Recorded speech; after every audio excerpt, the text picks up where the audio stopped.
are back with comedian David Boyle, and I'm quitting alcohol. So happy Mother's Day to all the lucky ladies out there raising kids. I hope you all had a special, special day. What the fuck are these days? Seriously, who came up with them?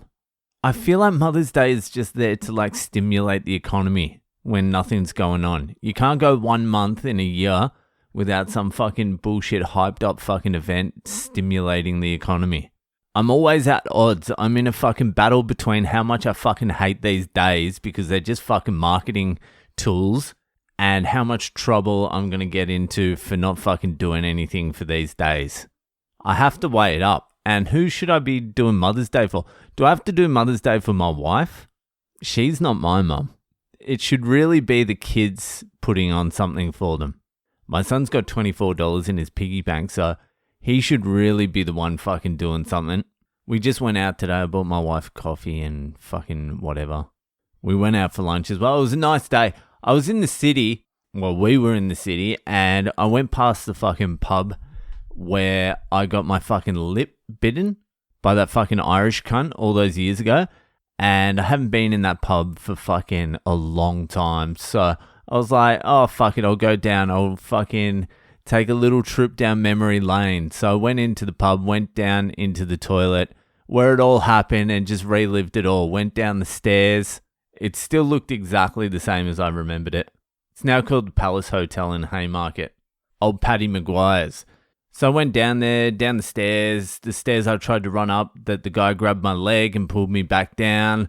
Saw the stone wall where he was just pummeling my fucking head into it while I was on the ground, just fucking in shock.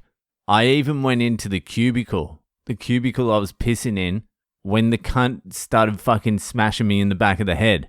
It's the first cubicle as you walk in. And I remember I was taking a piss today, and your eyes go directly to the vent. And I remember looking at that vent just going, oh, just enjoying my fucking piss. And then boom, boom, boom, in the back of the head, turn around, see the guy. And I replayed the whole thing today when I was down there. Kicked off my jeans, pushed through, and you open the door and it opens straight out to the stairs.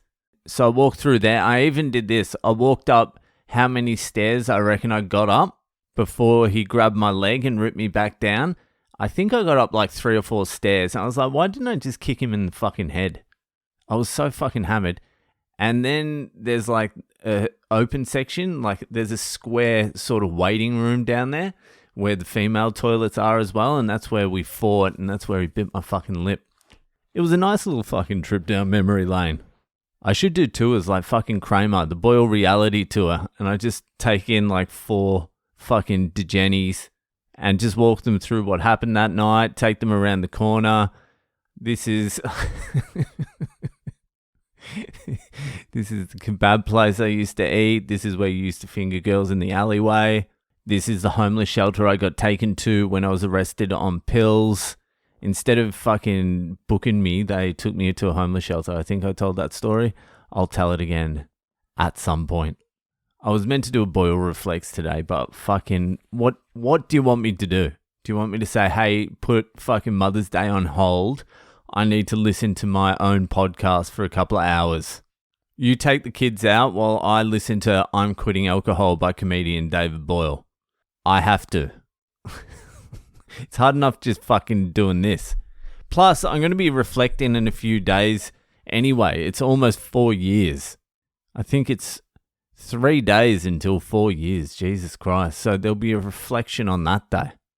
I tell you what I noticed today as well. We caught the train into the city, and I've been reading this book, Malcolm Gladwell's Tipping Point, and he was talking about New York in the 80s and how much crime there was.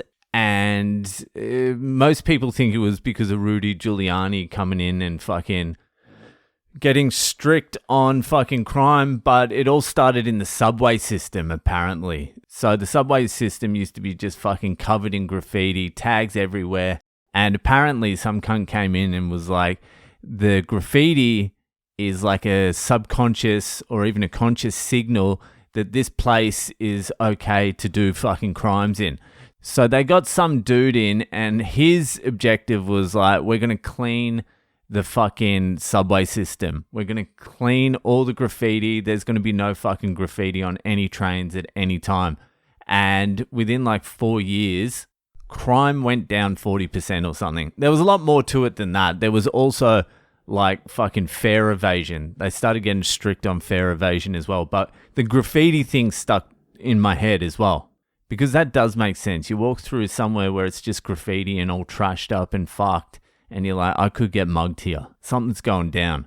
So on the train in today, I was keenly observing fucking the graffiti, and there's absolutely none on the trains. Like, I didn't see one tag, one fucking drawing, one scratched anything on any of the trains I was on. It was crazy. Where are the fucking juvenile delinquents now? And even, I was looking outside as well. I was even looking outside, looking at the walls and that. There's fuck all graffiti outside as well. What happened to graffiti? I'll tell you what happened to graffiti. Fucking Instagram Reels and TikTok. That's what happened. Instead of kids going out there and causing trouble, they're just mindlessly scrolling. You might say that's a good thing. I don't know. There's a lot graffiti and vandalism can teach you. You've got the art side of it, but you've also got fucking running away from the police, stealing. You learn bravery, courage, how to do hard things. There's a lot Graffin can teach you. But it was very interesting seeing the trains so clean. Also, they've got cameras on the trains now. And I think if you do anything dodge on the trains, they come over the loudspeaker and they're like, oi. And they just arrest you next stop. So it's a little bit harder. But back in the day, they used to, and I'm not even talking about back in my day, I'm talking about like 7, 8, 10 years ago. I suppose that was kind of back in my day. The trains, the buses, everything was covered in graffiti. So if their aim was to clean it up because of the crime, they've done a pretty good job. I don't know though, I kind of like seeing fucking some cunt writing tits on the fucking window or scratching their name into the back of the seat. I don't know what's going to happen with this next generation. It's going to be very interesting to see over the next 5 years. I think COVID might have turned most of them autistic. Anyway, that'll do for today. Happy Mother's Day to everyone out there, even the dads. If you're enjoying the podcast, give it a share around, and I'll see you the fuck later.